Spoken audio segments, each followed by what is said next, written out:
Happy Friday afternoon, folks. Now, normally we don't start off a Friday afternoon by saying this, but in this case we will. Eagles win. We're in first place in the NFC East. No ifs, ands, or buts. Let's break it down. Fasten your seatbelts for the realest Eagles and Sixers YouTuber! One who plays no clickbait and gets to the point! The myth, the legend, Nicky Steves! Come to my channel, you know the deal. Yo, boy, always keeps things real. I'm simply statue, think they slate, dropping unrealistic mags. 2K takes for the kick. Even though cats like that get views closer to the millie, never hear me preach, LeBron to Philly. Before you watch the Eagles all the way through the early 22, authentic talk, forget what others do. Come to my channel, you know the deal. Yo, boy, always keeps things real. The 24/7, 365 way. Sports content for the reals to fill the day.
Happy Friday afternoon, Eagles fans. Welcome to the Eagles versus Commanders Week 11 recap with Nicky Steves. As always, we're doing this on my channel and the Hardcore Sports Network. Please, if you haven't done so, make sure to drop a like and subscribe to both my channel and the Hardcore Sports Network. But with that being said, let's move along, shall we? Let's talk about it. After last night, Thursday, November 14th, 2024, the Philadelphia Eagles defeat the Washington Commanders to claim first place in the NFC East. Let me reread that banner. The Philadelphia Eagles defeat the Washington Commanders 26-18 to claim first place in the NFC East. Cheers, folks. And we do have the opposite. You guys... Cheers. And just for the record, it's only water, folks. We're not doing that tonight or today. Maybe another time, but that's right. Again, the Philadelphia Eagles defeat the Washington Commanders 26-18 to claim first place in the NFC East. I'm not going to get tired of saying it. I might even say it a few more times throughout this one, but we're still also going to talk about the game, of course. So let's get into it. The game itself, going into this game, I felt this was going to be the test to see how things were going. Early on in the game, I thought that it was my fears and anxieties were being confirmed. It felt like at the time, I'm like, oh boy, it's going to be that type of game. But you guys know that's only the beginning of the game. But yeah, it really wasn't until the fourth quarter that I started to feel confident about this night. But you know, it's not about how you start in life. It's about how you finish. And the Philadelphia Eagles finished the game against the Washington Commanders with the W, with sole possession of first place in the NFC East. They held them to under 20 points. Saquon Barkley decimated that defense with 198 all-purpose yards. He had 146 on the ground. And he also was a factor in the passing game as well. Saquon Barkley, if he's an early candidate. Now we'll see once we get to the end of Monday night who the NFC Player of the Week is. But so far, the way Saquon performed, he's going to make it tough for someone else to win that NFC Offensive Player of the Week. And it's only Friday afternoon. So that's just speaking to how dominant Saquon Barkley was and how much of a factor he played in our victory. And the defense, hey, the defense stepped up.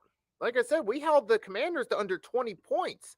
We said going into this matchup, this would be the test to see how far the Eagles defense had truly come along.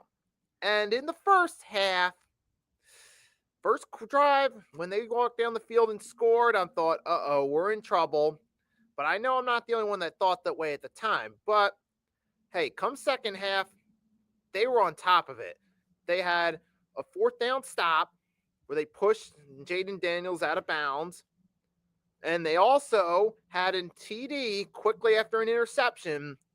And they closed out with 3 straight touchdowns late in the game to take control and take command of this game, no pun intended, against the Washington Commanders. This performance helped for a lot of us rejuvenate confidence in this team going forward. Because even though we were on a 5-game winning streak, going into this one, it was like, yes, we're on a 5-game winning streak, but we were competing against easy competition. This game was going to be the test to see how legit that 5-game winning streak was. Was it a legit turnaround, or was it the Eagles take advantage of a softer schedule with better play calling than the first 4 weeks? That was the question going into last night's game. But now that the Eagles took care of business, we can put those questions to rest. And the Eagles, I still feel a little more confident now in the, I feel more confident in this team than I did last year. And the defense, it's crazy because last year on paper, we had a better defense, but roster-wise. But in reality and execution-wise, this year we have a much better defense than last year. So that goes to show you right there, the game ain't played on paper because we had a better defense on paper last year, but this year we're actually producing with the defense. We're getting shout out to the defense. Shout out to not Sean Desai. Hell no. Shout out to Vic Fangio. He certainly do a better job than Sean Desai. Vic Fangio's had his moments where, throughout his career where he hasn't been the best defensive coordinator in the world, but this year he's finding ways to get it done. Against a top NFC offense, the Eagles found a way to hold them to under 20 points. You can't knock that at all. And we actually got an interception out of it. You can't criticize that at all. So all the people talking, the Eagles defense ain't legit. They can't stop anyone. They beat up on the Giants. They beat up on the Bengals. They struggled against the Jaguars. Well, to be fair, they only gave up 2 touchdowns against the Jaguars. That other one was a fumble return the other way. And they held the Cowboys with their backups to 6 points. People were looking for all these different reasons to discredit the defense going into the matchup. And admittedly, I had my concerns too, but all that was put to rest yesterday. All the concerns of, we only had practice against the Giants and the Cowboys with Cooper Rush. We didn't practice against legit offenses. I had a little bit of concern going into yesterday's game. However, those concerns were put to rest. And now I confidently say this defense has improved from last year. The first drive, it didn't look great, but that's only one drive in a 4-quarter game. The rest of the way, we held them to a field goal and then a touchdown late, which was caught by former Eagle Zach Ertz. And he did have a nice catch in the back of the end zone for the 2-point conversion. So I'm not going to lie. I ain't going to take that away from Zach Ertz. I was impressed with him, especially that 2-point conversion. I was impressed with his ability to keep his feet in bounds. I ain't going to lie. You can say maybe I'm being a little bit of a homer and being biased because Zach Ertz was a former Eagle. And to some degree, I will admit that's true. But hey, it is what it is. But the main point of what I was saying, though, was giving credit to this Eagles defense. Throughout the game, they held the Commanders down. They kept them from scoring points. They kept them out of the end zone. They kept them from getting in field goal range throughout majority of the game. And that's what you expect from your defense. Now, next week we had a test against the Rams, which that'll be another subject for around this time. Well, actually, for most likely Saturday next week. but we got a whole week before then. But I'm not going to lie. This was an excellent performance. Hey, or else was a good performance. And I mean, hey, and we stuck with the run too. I said in my keys to victory, the things I said, I went through, reiterate what I said yesterday in my live stream, where my keys to victory were feed off the run. And we did that. We stuck with the run. We primarily worked with Saquon, and it worked out in our favor. That was the one key to victory we succeeded in. I also said no turnovers. We did hit on that key. So we should try to get some pressure on Jaden Daniels. We did get to him twice, so we did a little bit. The only key to victory we didn't hit on was get off to a hot start, but to be fair, we didn't have to do that. I mean, after the first drive, I was worried, but a lot of people were, but it didn't matter at the end of the game. We got the job done. And Jalen Hurts, he didn't turn the ball over in this game. And I want to talk about Hurts for a minute. I made a video yesterday talking about Jalen Hurts haters where they got it all wrong. And now I was on Twitter earlier this morning before I came on live, and I saw a post shared from Philly Mike. Mike Ramos, aka from the Philly Talk podcast. He was one of the first Philly content YouTubers I interacted with when I was just starting out early 2021. But he posted something that I wanted to share with you guys. So it was about Ryan Fitzpatrick's post-game comments criticizing Hurts. I'm going to share it with you guys in one moment. So shout out to Philly, aka the Philly Talk podcast, for sharing it. I'm going to share it with you guys and respond to what Ryan Fitzpatrick had to say about Jalen Hurts post-game. Give me one moment. I'm going to share it. So I'm going to share the screen with you guys. And shout out to the Philly Talk podcast. Philly Mike, if you haven't done so already, check him out on YouTube. He's an awesome Eagles content creator, longtime content creator, very knowledgeable. But now, let's get into it. About you saying this Eagles team is going to get to the Super Bowl. Mm-hmm. Let's talk about Jalen Hurts tonight because they won. His stats look okay. He's been playing great statistically. Looks good. Passer rating. I walk out of this game with not a ton of confidence there in the way that he's playing right now. Or even with A.J. Brown, it just felt like there was a disconnect there tonight. There was some frustration with A.J. We didn't get the ball to Devontae a lot. To me, it seems like if there's a team that gets out and scores, that's going to rear its ugly head at some point. Yeah, go back to you heard it. Now I'm going to read Philly Mike's response. Goff those 5 INTs, and I don't hear nothing. Jalen Hurts, after 5 good games, struggles in the first half, and he's not good. Question mark. Y'all can't be serious. Hashtag Eagles. Excellent point there. Excellent response. I said it on Tuesday in my Week 10 recap. I'm going to briefly reiterate. The Detroit Lions won in spite of Jared Goff's play.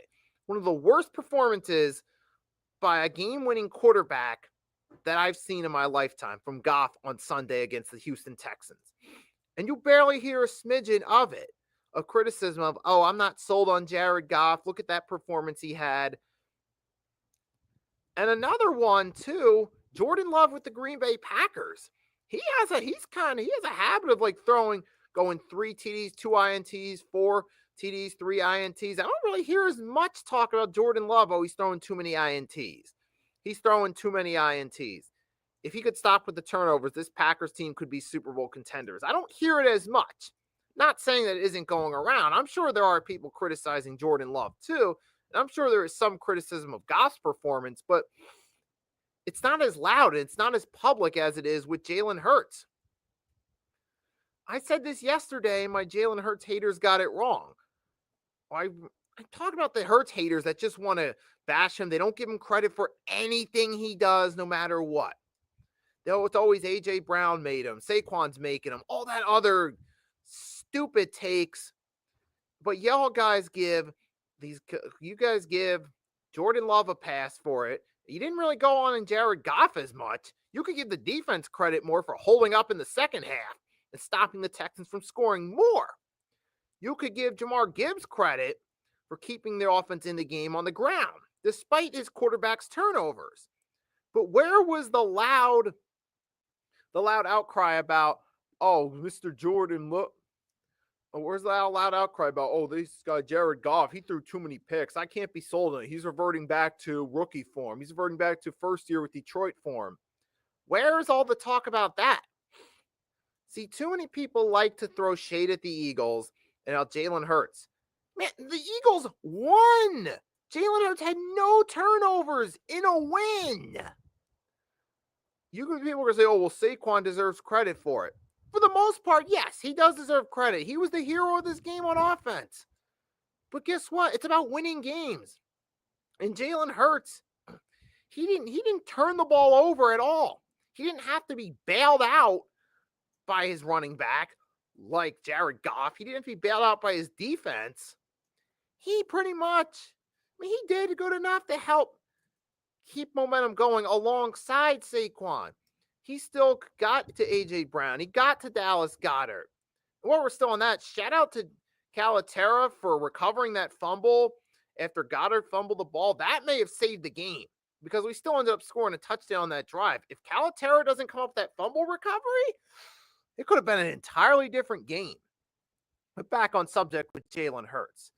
Yeah, I'm glad Philly Mike shared that to prove that some of these people out there, it validates my point, are going to criticize Hurts no matter what. They don't want to give the guy credit. And you know what? Each their own to them. I don't care what they say. Say what you want to say. But you know what? I'm happy that they came through. I'm happy Jalen Hurts came through. I'm happy the Philadelphia Eagles got the job done. Happy Saquon Barkley dominated. Jalen Hurts didn't have the greatest game, but he didn't have any turnovers. I'm proud of that. So that's my rant on Ryan Fitzpatrick's comments. Now, I do want to give a shout out to Zach Bond. Zach Bond has been killing it. He's been leading the way in tackles all season. He did it again last night. This guy needs to get paid during the offseason. Give Zach Bond a contract. Give that man the cash. He's been leading the way for us at linebacker. So shout out to Zach Bond. And also, we're at it. Shout out Zach Bond. Shout out to Reed Blankenship. He got that INT. He's been stepping his game up this season. And as a result of everything we put, the defense stepping up, Saquon, Jalen Hurts not making any critical mistakes, A.J. Brown, Dallas Goedert and the Calaterra recovery, Devontae Smith. As a result, we are in the driver's seat, baby, with Jalen Hurts, A.J. Brown up front. Although Saquon should be somewhere in that picture as well, but I'll forgive the graphic, whoever created it for the graphics here. But hey, excellent. That's a nice graphic. Eagles are on Interstate 95 in cruise control. Nobody in the rearview mirror for now. That was a nice graphic. But it was also cool too. Devontae Smith's birthday. That's right, folks. The Eagles sung happy birthday to him in the locker room. I'm going to share it with you guys. All right, I'm going to share it with you guys. AJ gave Smitty a cake. The whole team sang him in the locker room. It was kind of a feel-good moment. Way to cap off the night. Let's share it with you guys. Happy birthday to you. Happy birthday to you. Happy birthday, dear Smitty. Happy birthday to you.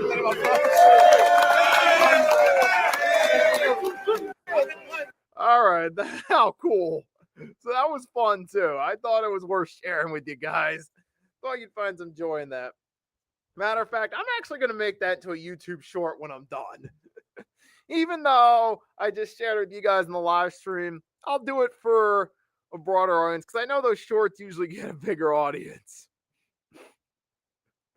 But man, there's not much else I can say except shout out to the Eagles for getting it done. All the haters can shut up for 1 week. All right. At this point, for the remainder of the week, I don't want to hear any haters got to say. I'm not listening to y'all.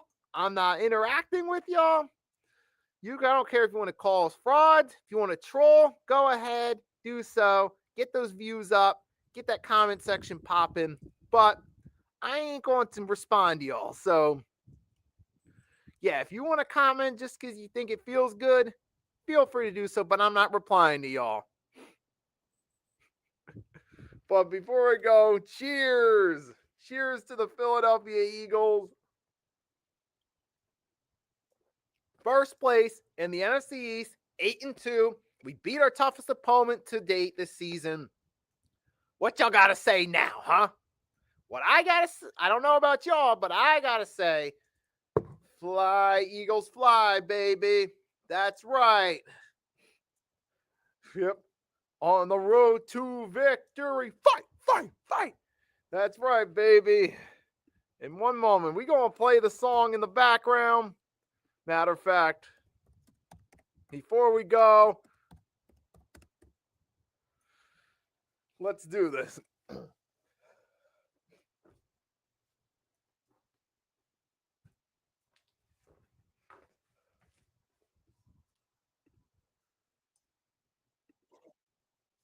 Hold on a second. Oh, this sad. We're going to skip this ad and mute it. Then I'm going to share the screen with you guys. We'll show the in-stadium graphic, full screen. We're going to play this song for you guys before I head on out. Let's do it.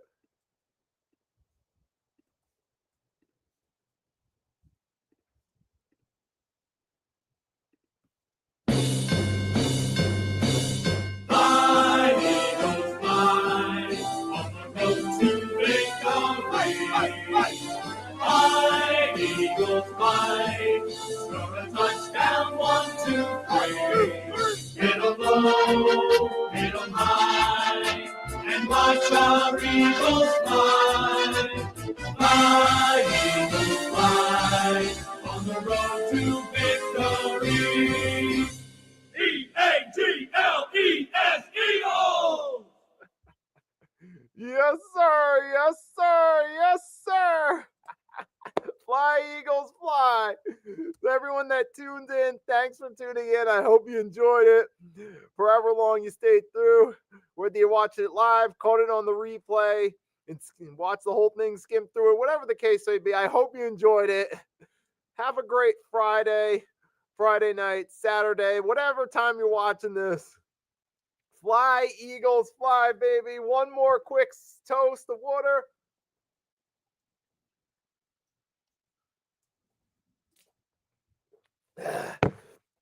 Fly, Eagles, fly, baby. Until next time, your boy Nicky Stees signing off.